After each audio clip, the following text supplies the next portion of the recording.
सच्चित्सुखस्वरूपाय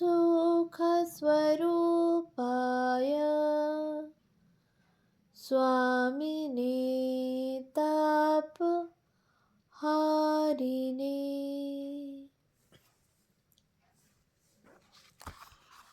পূজনীয় স্বামী গম্ভীরানন্দজি মহারাজের রচনা যুগনায়ক বিবেকানন্দ, প্রথম খণ্ড গ্রন্থ থেকে পাঠ, পৃষ্ঠা সংখ্যা 11, বংশ পরিচয়।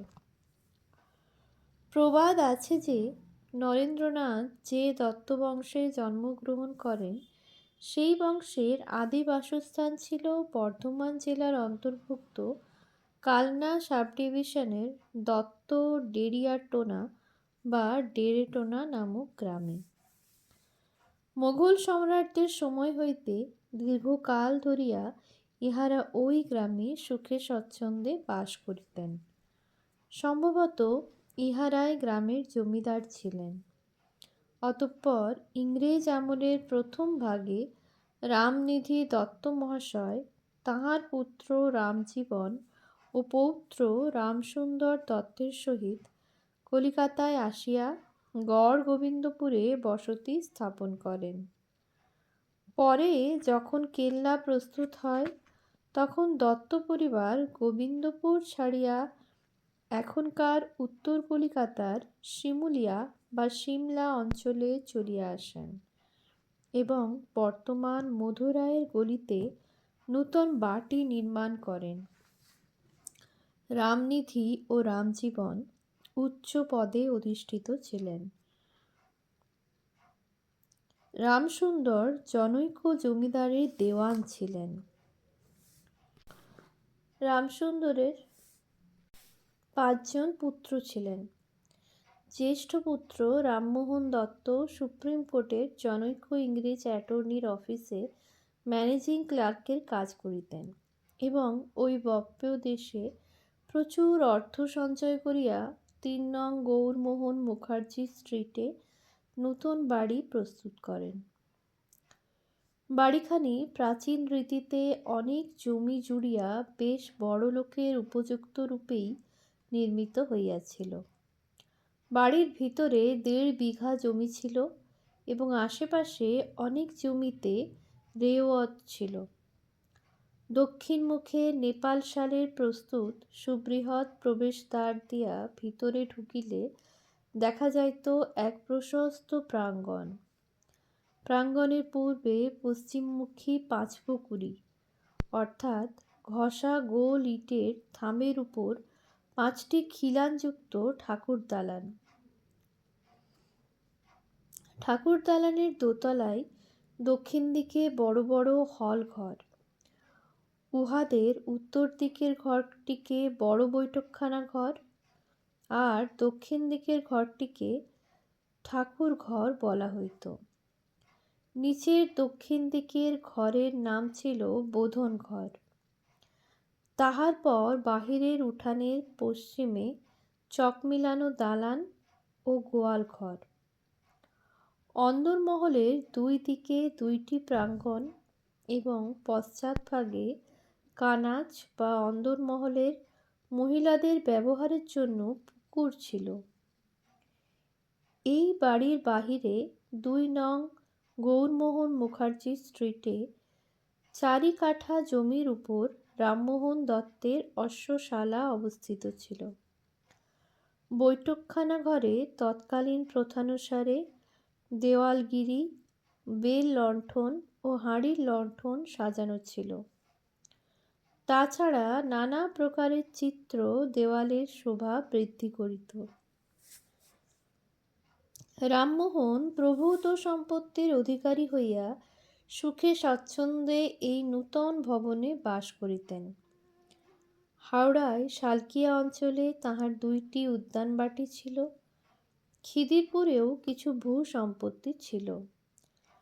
নূতন বাটি নির্মিত হইলে রামমোহনের আহ্বানে তাহার 3 ভ্রাতা সেখানে চলিয়া আসিলেন, কিন্তু দ্বিতীয় ভ্রাতা পৃথক বাস করাই শ্রেয় মনে করিলেন।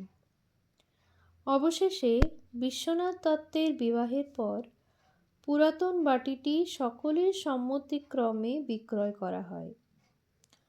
রামমোহনের 2 পুত্র ও 7 কন্যা ছিল। পুত্রদ্বয়ের নাম ছিল দুর্গাপ্রসাদ ও কালীপ্রসাদ। দুর্গাপ্রসাদের পার্সি ও সংস্কৃত ভাষায় ব্যুৎপত্তি ছিল। তিনি উত্তর কলিকাতা নিবাসী দেওয়ান রাজীবলোচন ঘোষের কনিষ্ঠা কন্যা শ্যামাসুন্দরীর পাণি গ্রহণ করেন। শ্যামাসুন্দরী একাধারে সুন্দরী ও বিদুষী ছিলেন। তিনি গঙ্গাভক্তি তরঙ্গিনী নামক একখানি কাব্যগ্রন্থ রচনা করেন, কিন্তু ছাপাইবার পূর্বেই উহা হারাইয়া যায়।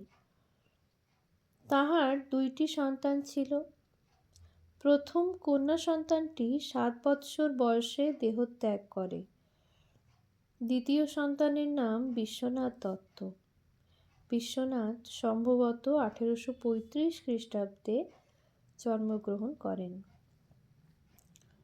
বিশ্বনাথের 6-7 মাস বয়সে অন্নপ্রাশনের সময় দুর্গাপ্রসাদ 20-22 বৎসর বয়সে প্রবোজ্জা অবলম্বন পূর্বক চিরকালের জন্য গৃহত্যাগ করেন।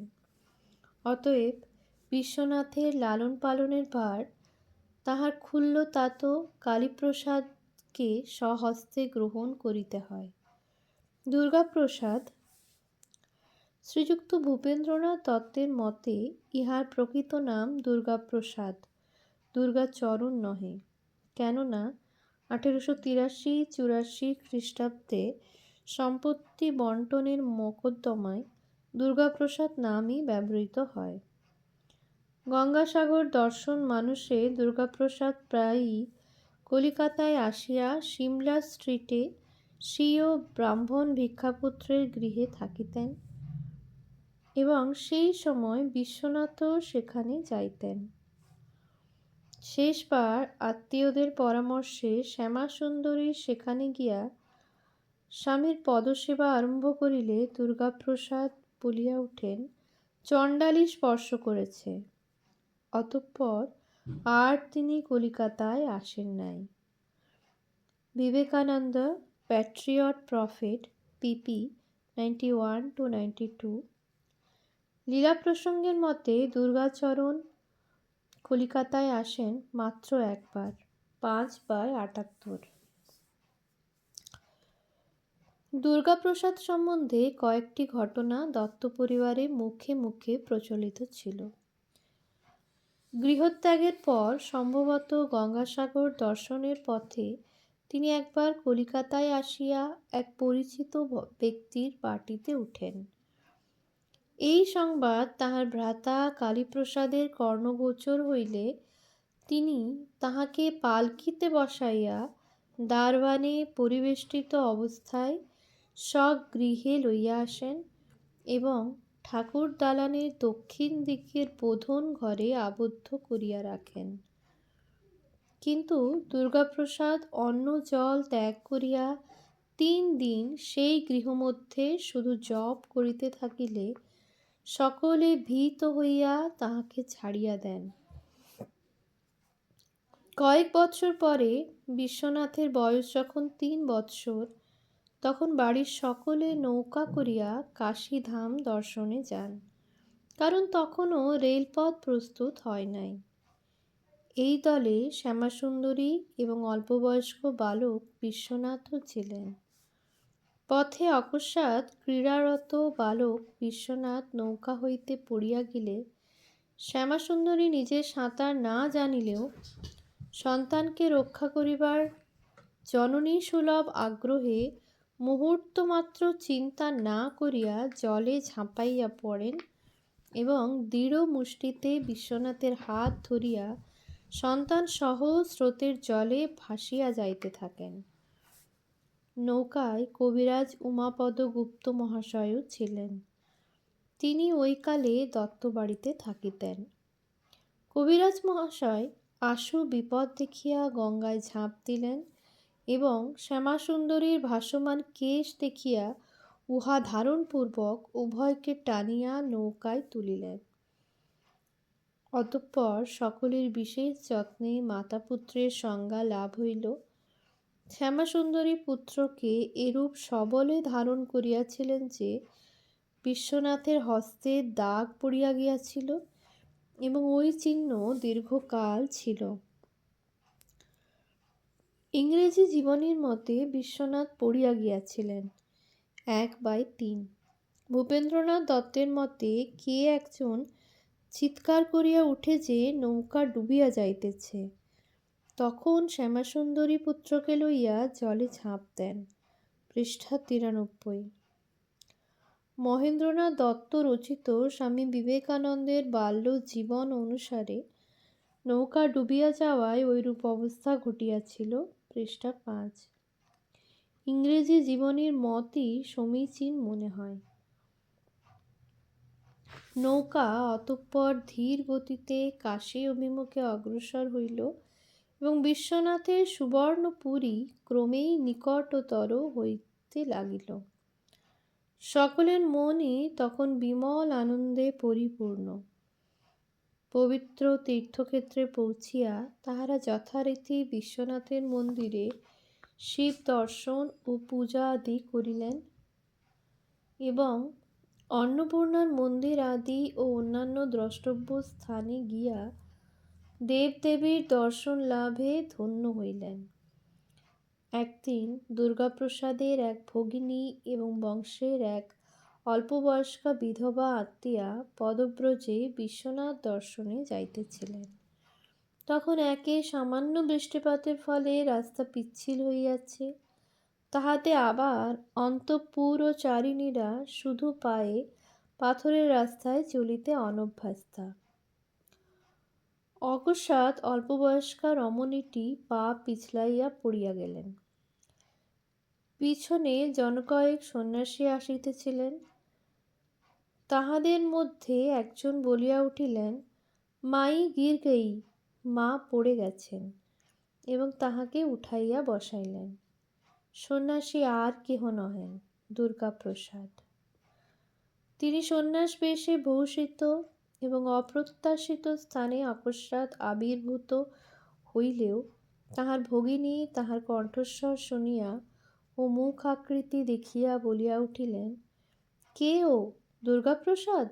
সন্ন্যাসী অমনি অবাঞ্ছিত পরিস্থিতির উৎপত্তি হইয়াছে বুঝিতে পারিয়া বিরক্তি সহকারে বলিলেন, এখানেও তোরা বিরক্ত করতে এসেছিস? এবং দ্রুত পদে অন্যদিকে চলিয়া গেলেন। পূর্বোক্ত গ্রন্থত্রয়ে এই ঘটনাটিরও বিবরণ 3 প্রকার। ইংরেজি জীবনীর মতে দুর্গাপ্রসাদের পত্নী পড়িয়া গিয়াছিলেন।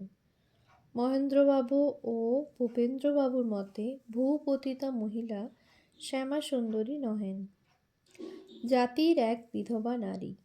তবে ভূপেন্দ্রবাবু ইংরেজি জীবনীর মতো সম্পূর্ণ অস্বীকার করেন নাই।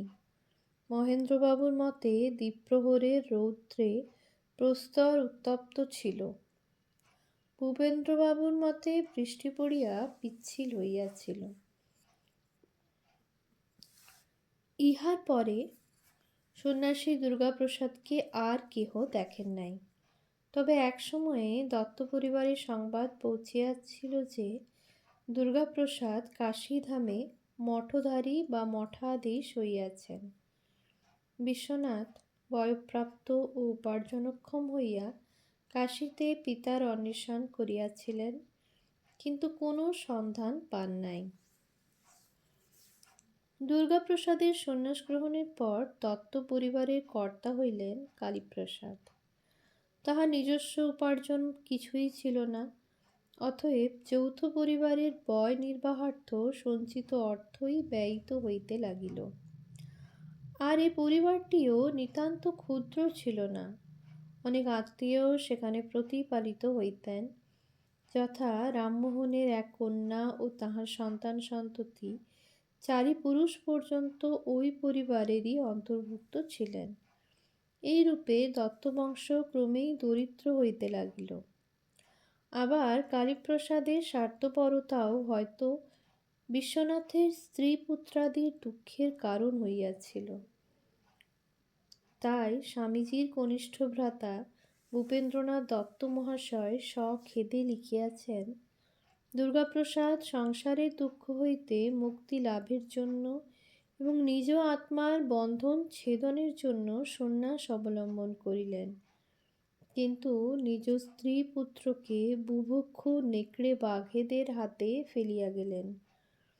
আর সেই বাঘেরা এবং তাহাদের বাচ্চারা তাহার বংশধরদিগকে 1903 খ্রিস্টাব্দ পর্যন্ত শান্তিতে বাস করতে দেয় নাই।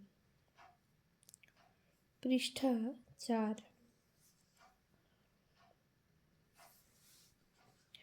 ওম শান্তি শান্তি শান্তি। হরি ওম তৎসৎ। শ্রীরামকৃষ্ণার্পণমস্তু।